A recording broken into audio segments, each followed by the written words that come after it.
ঝাড়াই বাছাই করে 1,30,00,000-এরও বেশি মহিলাকে অন্নপূর্ণা যোজনার সুবিধে পৌঁছে দিচ্ছে রাজ্য সরকার। নেতাজি ইন্ডোরে কর্মসূচি থেকে এমনটাই জানিয়েছেন মুখ্যমন্ত্রী শুভেন্দু অধিকারী।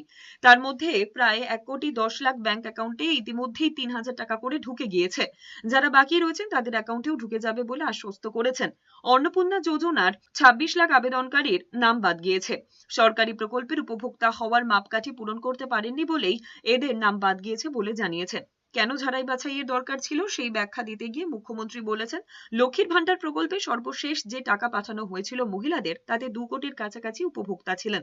সার্ভে করার পর দেখা যায় ভারতীয় নন বা ভোটার তালিকায় নাম নেই এমন 27 লাখ মহিলার নাম রয়েছে। এই 27 লাখের মধ্যে আবার অনেকেই মৃত, কেউ আবার এখানে থাকেন না।